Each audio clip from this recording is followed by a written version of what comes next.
రెండో పెళ్లి చేసుకుంది అన్న కారణంతో తన మాజీ భార్యను గర్భవతి అని కూడా చూడకుండా కడతీర్చాడు మహేష్ అనే కిరాతకుడు.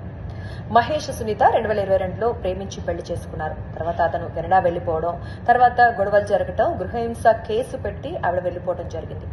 అయితే ఈ నేపథ్యంలో మహేష్ కి సునీత రెండో పెళ్లి గురించి తెలియడంతో హైదరాబాద్ లో వనస్థలపురంలో నివాసం ఉంటున్న సునీత ఇంటికి వచ్చి తన్ని చంపడం జరిగింది.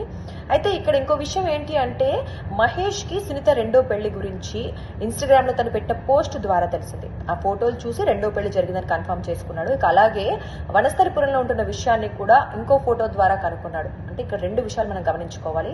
ఒకటి, మనుషులు ఎంత కిరాతకంగా మారుతున్నారు అంటే, గతంలో మనతో ఉన్న వాళ్ళైనా సరే మనకి వాళ్ళతో ఒక రిలేషన్షిప్ ఉందన్న విషయం కూడా మర్చిపోయి, అంటే చంపడానికి కూడా వెనకాడట్లేదు, క్రూరత్వం పెరిగిపోయింది అనేది ఒకటైతే, ఇంకొకటి సోషల్ మీడియాలో మనం పెట్టే పోస్టులు ఎవరు ఎలా ఉపయోగించుకుంటారో అనేది కూడా మనం ఒకసారి ఆలోచించుకోవాలి. సో ప్రతి పోస్ట్ ముందు కావచ్చు లేదా ఏదైనా పెట్టే ముందు కాస్త జాగ్రత్త పడడం అవసరం. అంటే ప్రతిదీ పబ్లిక్ చేసేయకుండా కాస్త జాగ్రత్తగా ఉండడం అయితే అవసరమని, ఈ రెండు విషయాలు మనం ఖచ్చితంగా గమనించుకోవాలి.